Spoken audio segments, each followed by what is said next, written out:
بسم الله الرحمن الرحيم. الحمد لله رب العالمين وبه نستعين على أمور الدنيا والدين وصلى الله وسلم وبارك على عبده ورسوله محمد وعلى آله وصحبه ومن استنى بسنته إلى يوم الدين. أما بعد. Wa min asma'illahil hakam. Di antara nama Allah Al-Hakam. Ya. Al-Hakam ini termuat dalam sunnah. Dalam hadis yang diriwayatkan daripada Hani bin Yazid Al-Harithi, ya, annahu lamma wafada ila Rasulillah sallallahu alaihi wasallam, ketika dia datang sebagai utusan menemui Rasulullah sallallahu alaihi wasallam, ma'a qaumihi, dia datang bersama kaumnya, sami'ahum yukannunahu bi Abil Hakam. Nabi mendengar kaumnya menamakan Hani bin Yazid Al-Harithi dengan kunyah Abul Hakam, menggelarinya dengan Abul Hakam, bapak yang bijaksana. Fada'ahu Rasulullah, maka Rasulullah memanggil Hani bin Yazid Al-Harithi. Faqala, maka dia berkata, Inna Allah Ta'ala huwal hakamu, sesungguhnya dialah Allah Al-Hakam, ya, Tuhan yang memutuskan. Wa ilaihil hukmu, kepadanya lah hukum itu akan berakhir. Falima tukanna Abul Hakam, mengapa engkau diberikan mereka kunyah Abul Hakam? Faqala, maka dia mengatakan, inna qaumi idza ikhtalafu fi syai'in, sesungguhnya kaumku ya Rasulullah, jika mereka berselisih dalam sesuatu perkara, atauni, mereka datang kepadaku, fa hakamtu bainahum, biasanya aku akan membuat antara mereka keputusan. Faradhiya kilal fariqain, keputusanku membuat ridha semua pihak. Karena itulah mereka menyebutku Abul Hakam, bapak yang maha bijak. Faqala Rasulullah SAW, maka Rasulullah mengatakan, ma ahsana hadza, alangkah baiknya apa yang kau buat ini, ya, membuat semua orang ridha dengan keputusanmu. Ya, tapi nama yang paling baik bagimu bukan Abul Hakam. Ya, maka Rasulullah bertanya, fama laka minal walad, engkau punya anak-anak laki-laki siapa saja? Faqala li Syuraihun wa Muslimun wa Abdullah, aku punya 3 anak laki-laki, ada namanya Syuraih, ada Muslim, ada Abdullah. Qala faman akbaruhum, siapa yang paling terbesar? Faqultu Syuraih, ku katakan yang paling besar Syuraih. Qala fa anta Abu Syuraih, kunyahmu yang lebih baik adalah Abu Syuraih, engkau ini Abu Syuraih. Wa Abu Daud wa Nasa'i wal Bukhari fil Adab al-Mufrad.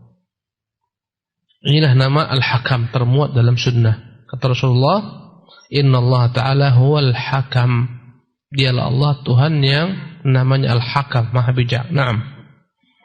Ya, jadi nama Allah yang pertama tadi Al-Hakimul Hakam menunjukkan Allah lah pemilik ketetapan yang berhak membuat peraturan, perundang-undangan. Amma kamalul hikmah, adapun nama yang kedua daripada nama Allah Al-Hakimul Hakam adalah segala macam ketetapannya mengandung hikmah, kebijaksanaan.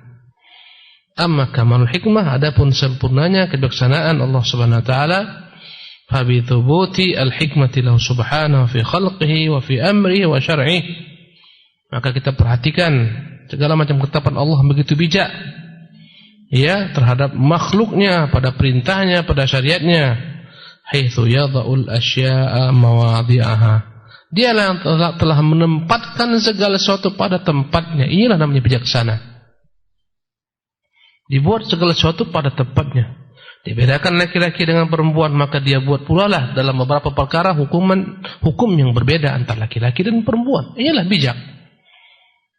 Ya, laki-laki bebas kemana-mana tanpa mahram, perempuan harus pakai mahram. Dengan kebijaksanaan. Ya, dibuat yakni tubuh yang berbeda, dibuat akal yang berbeda, hukum pun berbeda. Dalam perkara yang berbeda tak pernah Allah samakan, pasti dibedakan. Anak-anak, orang dewasa berbeda, Allah bedakan hukumnya. Ya, anak-anak tak wajib sholat, tak wajib puasa, orang dewasa wajib sholat, wajib puasa. Keadaan safar dengan keadaan mukim berbeda, Allah buat beda hukumnya. Ini boleh mengqasar, ini boleh mendekkan. Ini boleh menjamak, ini tak boleh. Subhanallah. Ya. Dalam segala makhluknya pun berbeda-beda. Andai kata kita bahas, Allahu Akbar, luar biasa. Lihat saja bentuk-bentuk makhluknya berbeda-beda. Binatang laut beda dengan binatang darat. Binatang laut, ya, subhanallah, hidup murni dalam laut, hampir-hampir tak ada yang berkaki.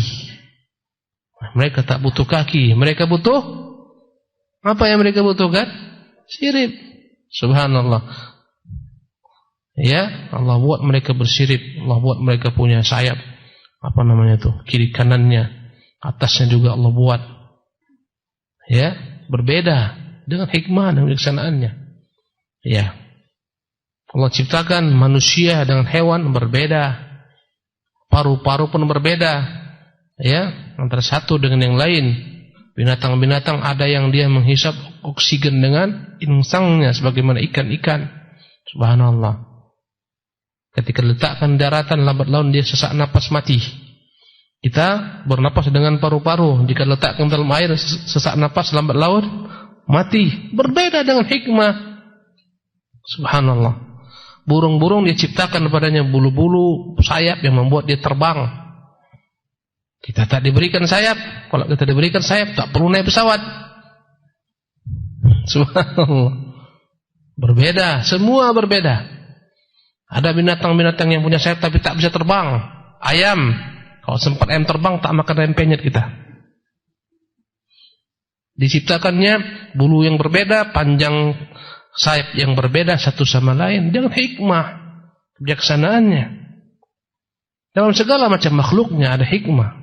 Dalam perintahnya ada hikmah, dalam syariatnya ada hikmah.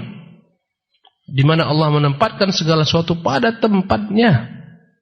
Allahu Akbar. Ya, kita jalan lurus ke depan, kepiting jalan miring ke samping. Subhanallah. Dengan hikmah. Tangan kita ada dua. Sebagian makhluk tangannya banyak, tangan kakinya tak beda. Lihatlah laba-laba, mana tangannya mana kakinya. Subhanallah. Diberikannya kita keindahan dalam segala hal sempurna. Diberikannya jari jemari kita bisa mengkonsumsi makanan dengan memegangnya, menyentuhnya. Diciptakan makhluk-makhluk lain kalau mau minum langsung minum. Ya, subhanallah. Ayam itu langsung patuk makanannya tak pakai tangan, langsung mulutnya. Bagaimana kalau antum bayangkan antum langsung makan makanan tanpa tangan? Indah enggak? Letakkan bolu. Indah? Tak indah. Maka semua Allah ciptakan dengan kesanaan. Jalla fi'ula. Dia tempatkan semua pada tempatnya. Allahu Akbar. Wa yunazziluha manazilaha. Semua dia letakkan pada posisinya. Wa la yatawajjahu ilaihi su'al. Tak ada yang berhak mempertanyakan dalam bentuk mengkritisi segala ketetapannya. Ya.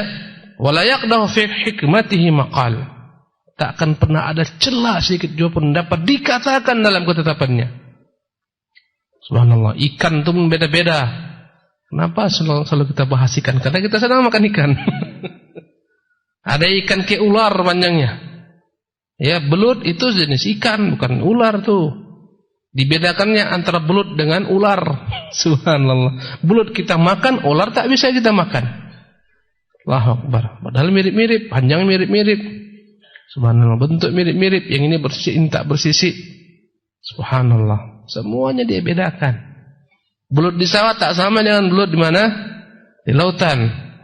Ikan lele di darat, di air tawar tak sama dengan ikan sembilang di lautan walaupun mirip-mirip. Subhanallah. Semuanya beda-beda. Ya, mancing di sungai, afwan. Kita mancing di danau, subhanallah. Ya. Ditarik ikan itu nampak dengan gerak-gerak apa namanya itu pelampung. Subhanallah. Di lautan tak perlu pakai pelampung. Kuat tarikan ikan-ikan itu masih kecil. Subhanallah. Semuanya ada beda. Ya, ikan-ikan yang tawar kadang-kadang bau parit. Ya, dibuatnya beda. Ada yang senang bau parit, ada yang tak senang bau parit. Dia tak mau mengkonsumsi ikan daratan. Semua berbeda-beda. Orang pun berbeda-beda, ada orang gunung, ada orang ya pantai, berbeda-beda, karakter berbeda-beda. Subhanallah. Orang pantai selalu bergejolak karena selalu dengan ombak mendengar, kalau ngomong harus keras-keras. Itu orang pantai itu. Subhanallah. Begitulah seterusnya. Perkara yang tak pernah berkesudahan jika kita bahas.